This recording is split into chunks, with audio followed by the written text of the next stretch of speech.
Hey, everybody. You're about to hear a brief retelling of the movie Time Trap. Enjoy watching and subscribe, friends. Professor of Archaeology Hopper, accompanied by his dog, is searching for a group of hippies who vanished in the 1970s in a rural part of Texas. He discovers a vehicle that was left there decades before, along with a diary that has drawings and notes about local folklore, along with a photograph of the van's owners. He notices a large hole in the ground nearby that his dog won't go near.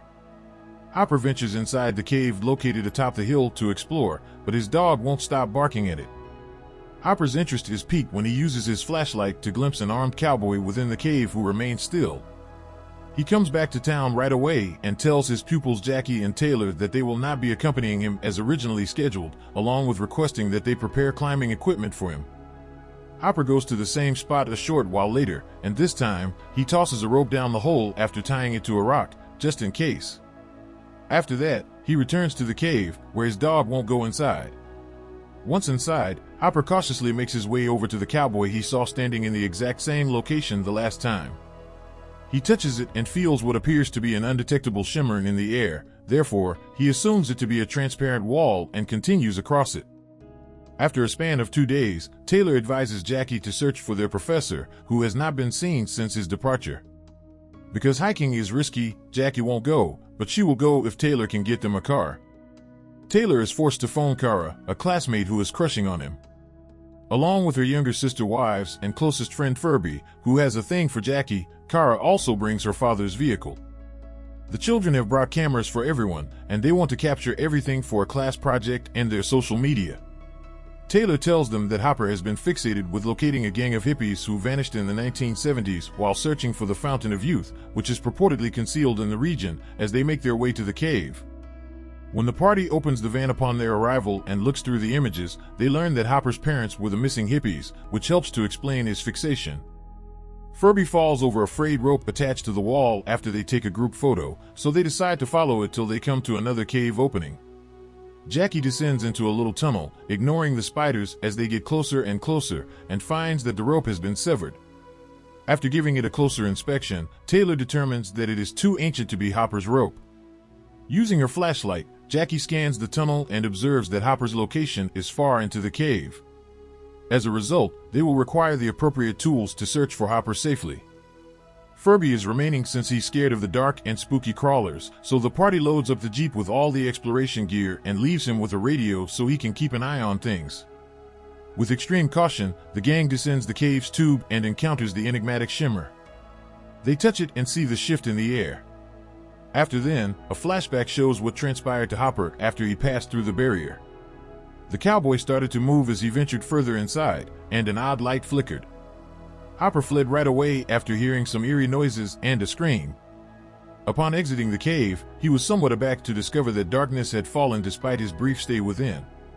When he got to his truck, he saw that his ID was worn out, his dog was nowhere to be seen, and the vehicle was covered in thick vegetation. Hopper made the decision to check the area, which was also overgrown with vegetation, and discovered a vehicle bearing a bag that said it belonged to his kids. The cave seems to have sent him into the future. Hopper returned to the cave, leaving a trail of lights behind him, worried about his kids. Hopper continued on since one of those lights appeared to be floating under the impact of the translucent barrier. Rewinding to the present, the party is still exploring the cave when they hear the same eerie sounds that Hopper had heard earlier in a different, dark passage. Ignoring Taylor's concern about Hopper, the girls decide to leave since they are afraid of something hazardous dwelling here.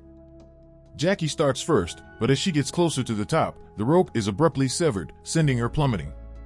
Jackie sprains her leg and Taylor hurts his arm trying to catch her. Taylor then tries to inspect the other rope, but it has already been severed. Even though Vive claims Furby isn't the kind to do this, some of them believe it was a practical joke.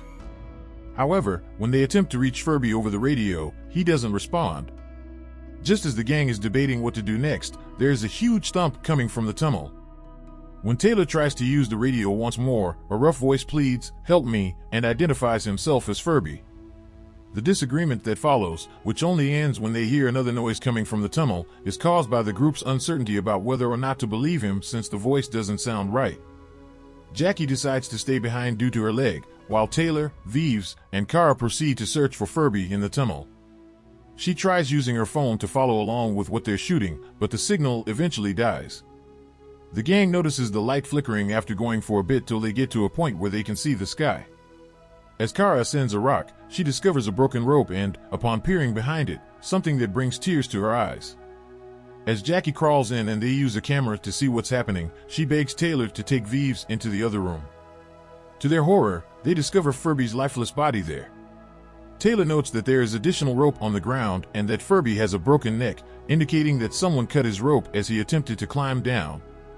Additionally, he finds that Furby's camera is still functional, so they decide to see the entire footage to find out what transpired. To their surprise, days began to pass as the child waited for them outside. In the video, Furby bemoaned about losing communication with the group since no one responded to his yells or the radio. He read the notebook from the vehicle when he was bored since his phone's battery had run out. According to legend, the Queen dispatched a group of conquistadores to locate a mystical spring that had the ability to cure or even revive individuals. When Hopper's sister was diagnosed with cancer, Hopper's parents set out to find it. Days went by outside until Furby wanted to go since he was running low on food and water. Even though he believed his pals were gone, he still had to locate them in order to obtain the Jeet keys. Furby started to descend the hole, and as he passed through the invisible barrier, he saw that the sky was changing quite quickly. The thump the party heard earlier was explained when Furby's rope suddenly snapped, causing him to fall to his death. Disturbed and shocked, the group pauses the video and talks about what they saw. They've only been here for an hour, yet it feels like days have gone. Something is wrong, and they should leave right now, especially because Taylor believes the flickering light is the sun rapidly changing from day to night.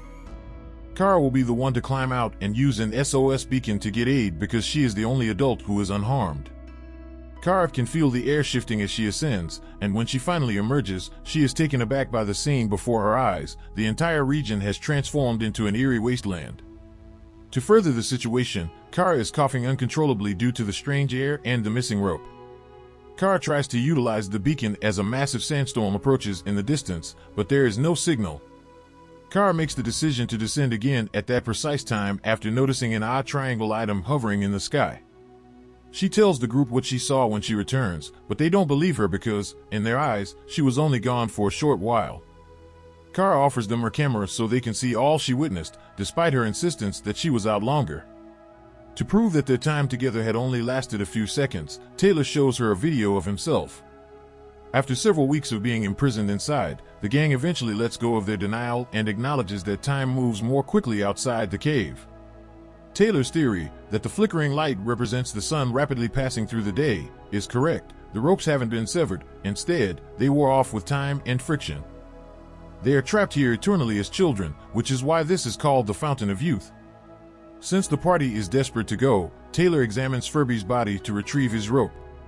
To his surprise, however, he had not landed on top of the radio, which is still broken. When they view Furby's video again, they realize that he was just comatose following the accident and wasn't yet dead. When they phoned on the radio, it was he who replied. The injury to his neck affected the tone of his voice. Furby was slain by an unidentified figure who suddenly materialized off camera. Kara attempts to get out again. The gang is now much more eager to get away. As the group waits, Vives observes that the sky is changing color when she rewatches Furby's movie. Since they had been down here for years, it follows that each flicker is not a day but rather a season, and what Kara saw outside was a future Earth that had been destroyed. Suddenly, a futuristic ladder of some kind falls through the hole. Clara tries to climb it, but when she sees someone in armor descending, she is forced to descend. A caveman who created the sounds they had heard before assaults the victim before they had a chance to speak, killing Furby. A battle breaks out, but the futuristic gentleman turns toward the group as he removes the steps and subdues the caveman with a unique collar. The gang flees in terror and doesn't stop until they come upon some light. 2 bodies are discovered on the ground along with a few lighted torches. These are Hopper's parents, who have lived here for decades.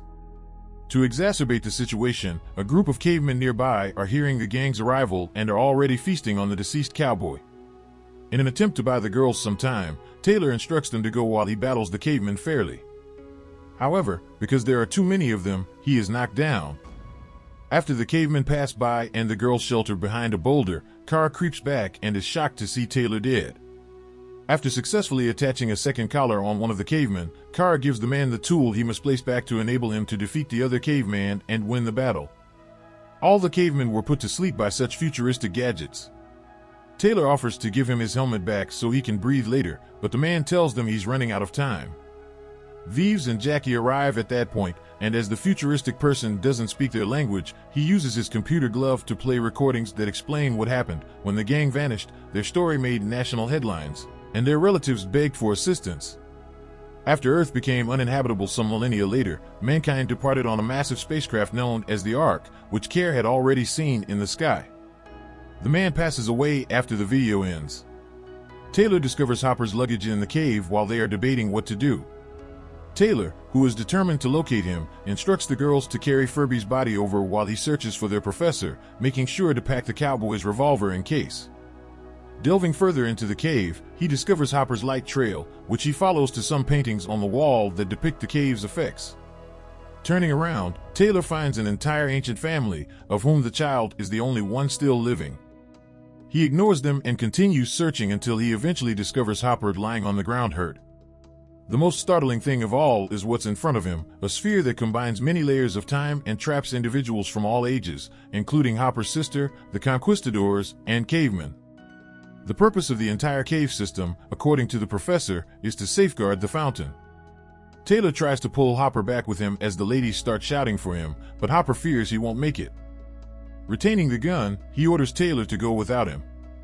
When Taylor rejoins the group, she witnesses Jackie tending to her leg in the pool while the ancient child uses some water to cure his parents. As they wait after throwing Furby's body into the fountain, they hear a shot and realize it was Hopper, who missed with his one and last shot. Vives lights a fire to halt the approaching prehistoric family as they pursue the group. When they return to the chamber with the hole, they begin to climb out using the guy's futuristic ladder. When Kara ascends to the top first, she finds that water has filled the opening. She touches it, and something unseen snatches her up and drags her through the water. Taylor attempts to save her, but just as she is about to be taken out of the cave and given a strange mask by eerie hands, a caveman hits the button on the ladder, making it disappear, and the group falls. The companions believe it is finished, but in a matter of seconds, odd wires emerge from the water and prevent the friends from falling. The gang is being pulled through the water by Kara, who appears entirely altered, just as the cavemen are trying to jump to capture them. More cables descend to explore the caverns after they have left. Furby wakes up a short while later and finds himself traveling through space within the Ark. Hopper soon appears with him, and when the gang arrives to see how they're doing, they too are clothed in futuristic attire. Hopper's parents also appear in another pool, where they are greeted by his sister, who has recovered completely. It is now possible for all of mankind to journey to Mars and establish a new civilization in unison.